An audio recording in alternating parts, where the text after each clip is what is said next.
माने अखा free free सिरिगोन होननाय किन्तु दायो अखाया अबिनाश दैमारि आरो रिहन दैमारिनि गेजेरावहाय अखा फ्रि फ्रि सिरिला अखा जाम जामसो सिरिसिगोन 20 बोसोर एमएलए जानायनि सिगां नोंथाङा सासे काट पेपारिमोन 20 बोसोर आं एमएलए इलेक्सननिफ्राय जुरिजेननानै 20 बोसोर आं नोंथांनो थाबोदों नोंथाङा आंखौ नुवाखैमोन नामा दा सरकार फैबोला नायगोन होनदों नोंथाङा आंखौलाय सरकार फैबोला मा नायनो आं नोंथाङा देरहाखाया खौरां मेल हांख्रायगिरि मेल जाना जाबाय दाखालि मोनसे मेलावहाय निउसआव बुंदों सानथामनि सिगां जे अबिनाश दैमारिया माने फार्मार ससाइटिनिफ्राय रां जाख'नाय होननानै होनदों नोंथाङा सोरनिफ्राय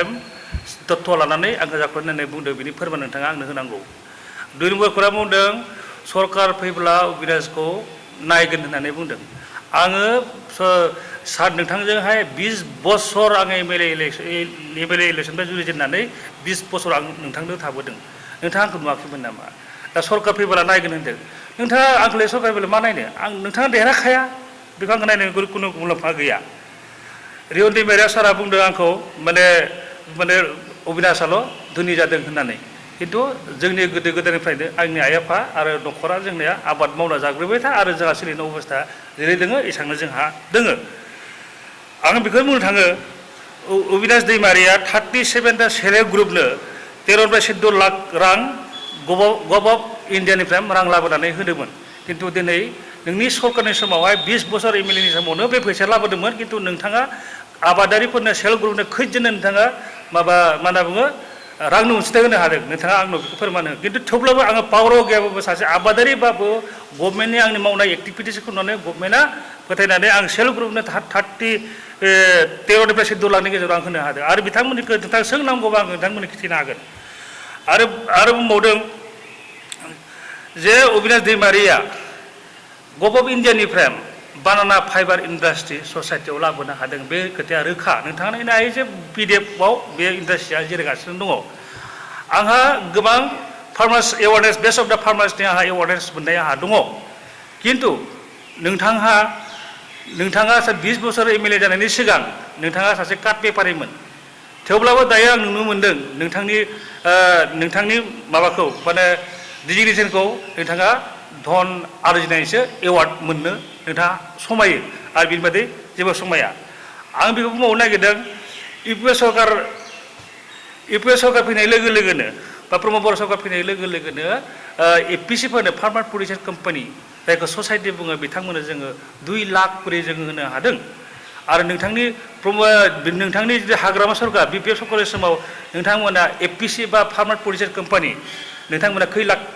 लाख रां होनो हादों आं बेखौ नोंथांमोननिसिम बुङो आरो जोङो प्रमद बर' सरकारनि सार फैनाय लोगो लोगोनो जोंनि जे जायफोर आबादारिफोर मोजां आइजो आबादारिफोरनो जोङो बिना फैसा लाया लाफानो जे पार्टिखौ नाया लाफानो जोङो फ्रि अफ कस्टआव होनो हादों दानि जुगाव आथिखालाव महिलाफोराबो समानै हौवाफोरजों समानै आबाद मावनो हायो किन्तु नोंथांमोननि समावहाय रावबो आइजोनो नोंथांमोना ट्रेक्टर होनायखौ जों नुनो मोनाखै आरो जोङो एपिसिनो गोबां ट्रेक्टर होदों नोंथांमोना नायगौबा बुंनो हायो जोंहा गासै 12टा एपिसिनो जों होनाय जाबाय कमप्लिट बेखौनो जुदि आं फैसा लादोंब्ला नोंथांनो आं फोरमान होनो हागोन बबे एपिसिनिफ्राय जोङो होदों नोंथांनो जों फोरमान होनो हागोन आं बेखौ बुंबावनो गोसो खालामबावदों जे जोङो बे बावैसोनि गेजेरावहाय प्रमद बर' सरकार आरो प्रमद बर' सारनि दैदेननाय आरो गुबुन सारनि दैदेननायावहाय जों एपिसिफोरनो 35टा एपिसिनो 30निफ्राय 35 लाख थाखा रां होनो थांगासिनो दङ किन्तु नोंथांमोननि आमोलाव 17 बोसोर सरकार खुंनायाव आरो नोंथाङा 20 बोसोर एमएलए जानायावहाय रावबो एपिसिनो नोंथांमोना थाइसे थाखा रां होनो हानायखौ जों नुनो मोनाखै जुदि नोंथाङा होनो हादोंब्ला आंनो नोङो 20 बोसोरनि आमोलावहाय होनो हादोंबा आंनो नोंथाङा रेकर्ड देखाना आंनो होनो नांगोन आरो आंनो फिन बुंफोरनायखौ आंनो होनांगौ आं बेखौ नोंथांखौ डिमान्ड खालामो इउपिए सरकार फैनाय लोगो लोगोनो जोंहा जितु सेल सेन्टार जोङो लाबोनो हादों आरो जुखामनि सेल सेन्टार जों लाबोनो हादों नोंथाङा 20 बोसोर जानानै सासे केबिनेट मिनिस्टार जानानै उदालगुरि ओनसोलावहाय बा सारा बिटिआर हालामाव नोंथाङा सेल सेन्टार बा प्रकिउरमेन्ट सेन्टार नोंथाङा लाबोनो हायाखै जों प्रमद बर' सरकार फैनाय लोगो लोगोनो सारि बोसोराव जोङो प्रकिउरमेन्ट सेन्टार लाबोनो हादों जुखामनि दामखौ जों बारायनो हादों नोंनि सरकार BPF सरकार आरो नों केबिनेट मिनिस्टार सरकार जानाय समाव जों थांदोंमोन रिकुवेस्ट खालामनो जोंनि आबादारिफ्रा माइखौ 400-500 टाका फाननाङो होननानै खिन्थु नोंथाङा नोंथांनो जोङो मेम'रेन्डामबो होदों आरो नोंथांनो हेमन्त बिश्व शर्मानोबो जों मेम'रेन्डाम होदों आरो सनवाल सारनोबो जों मेम'रेन्डाम होदों जे माइनि रेटखौ बारायनांगौ आरो जोंहा जुखामफोरनि रेटखौ बारायनांगौ होननानै होदों खिन्थु नोंथाङा हायासै जोंनि सारि बोसोराव बर' सारनि दैदेननायाव आरो गुबुन सारनि दैदेननायाव जोङो माइनि सेन्टारखौ जों बहायनो हादों आरो जुखाम सेन्टारखौ जों बहायनो हादों आं बेखौ रोखा बुङो इउपिए सरकार फैनाय लोगो लोगोनो जोङो क्रप इन्सुरेन्स जों लाबोनो हादों जुखामनि इन्सुरेन्स लाबोनो हादों माइनि इन्सुरेन्स लाबोनो हादों आरो बावैसो 14,000 बेनिफिसियारिफोरा मोननो हाबाय होमबा नोंथाङा बै समाव जोंनि आबादारिफ्रा गोबां लस जानो गोनां जादोंमोन खिन्थु नोंथाङा बाथ्रा बुंदों ने दिनैसिमबो नोङो केबिनेट मिनिस्टार जानानै नों एसेम्ब्लियाव आबादारिनि थाखाय फंसे बाथ्रा बुंनानै रेकर्ड दङ ना आंथ' नुनो मोनाखै नों रेकर्ड बुंनाय नोङो आं नुनो मोनो एसेम्ब्लियावहाय जेबो बाथ्रा बुंनायखौनो नुवासै नोंखौ 20 बोसोराव आं जेबो बुंनायखौ नुवाखै आं बेखौनो खावलायो नोंथाङा जेबो आबादारिफोरनि थाखाय जेबो कन्ट्रिबिउसन गैया आं नोंखौ दाथिखौ बुंगासिनो दङ आरो माने रिहन दैमारि सारा दायो माने एकदम फुल खोथा बुंसै आं खोथाखौ बुंदोंथ' आंबो बेखौ फुल खोथाखौ बुंबाय थासिगोन दा रिहन दैमारि सारा जेब्लाखि आस्था NGO दोङो बे आस्था NGO अफिसा आगोल BEd कलेजनिसोमोन दायो माब्रै आस्था NGOआ दखल खालामनो हाखो बेखौ गोदोआव BEd कलेजखौ आबसुआसो दखल खालामोमोन आबसुखौ थगायनानै जानानै दायो आस्था NGOखौ BEd कलेजखौ दायो आस्था अफिस बनायना दोननायखौ जों नुनो मोन्दों आरो बिनि प्रेसिडेन्टआ सोर प्रेसिडेन्ट सेक्रेटारिया सोर प्रेसिडेन्टआ दङमोन आवगायहाय जोंनि बे माबा राजिब बसुमतारी बिथाङा दायो बोरैगाव हायार सेकेन्डारिनि प्रिन्सिपाल जाना दङ बिथाङा जेबो मिथिया आंसो नोंनि आस्था NGOआ माबायदि जाना दङ आं जेबो मिथिया होननानै बिथाङा बुंदों दा नुमारबाय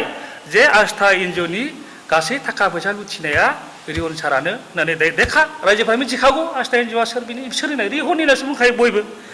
आरो मोनसे नुबावदों UN पार्कखौ 1,25 लाखसोआव एनरेगाजों मावफुंनाय जादोंमोन खिन्थु बे UN पार्कखौ दिनै सारा गावनि खालामना लादों बेखौ जुदि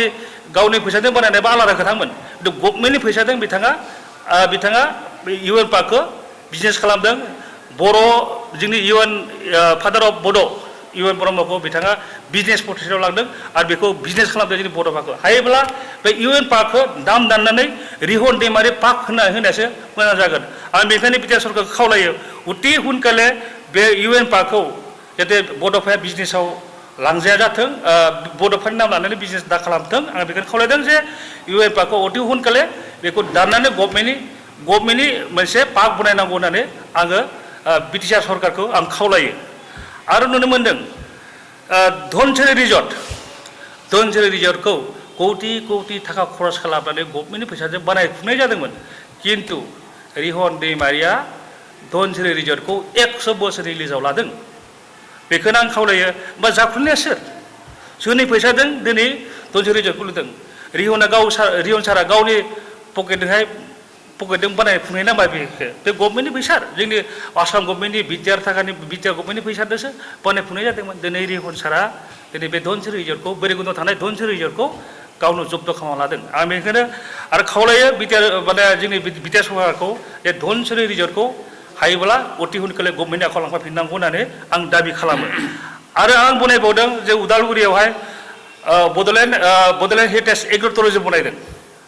खिन्थु आंनि फैसा आं बनायदों आं रावनि सरकारनि फैसा थायाखै सों नोंथांमोना सोरबाफोर जुदि आं सरकारनिफ्राय हेल्प लादों नामा खिन्थु आंनि बनायनाय कारन दङ रायजोफोर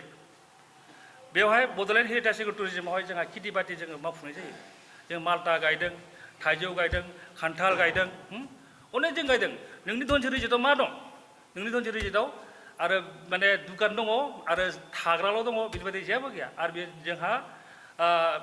नोंनिफ्राय मोनसेबो एग्जाम्पल ओंखारनायखौ जों नुनो मोना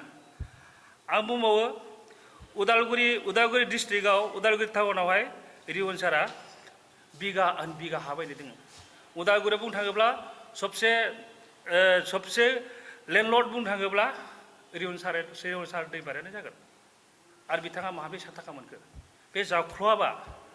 बे मानि थाखाय मोनखो सासे मिनिस्टारा खमसे खम हमना लाबाय दरमाहाया 1 लाख थाखा 1 लाख बोसोर 12 लाख आरो बिनि जानाय लोंनाय स्टेन्डार्डआ बहा थांखो आं नुनो मोनदों जाख्ल'नाय होनोब्ला गावसो गोलैदों होननानै सानना लायो आरो बुंनो थाङोब्ला सासे बिगा बिगा हा बायनानै बे माने हस्पिटाल बनायाखै ससियेल वर्क माने खालामाखै दिनै बनायदों बियो आदम रेस्टुरेन्ट बनायदों जेनेबा बिजि बेंकनो लन होदों बेंकनो भारा होदों आं बिदिसो नुदों माने गावनि थाखा आरजिनायनि बादै आं जेबो नुनो मोनाखै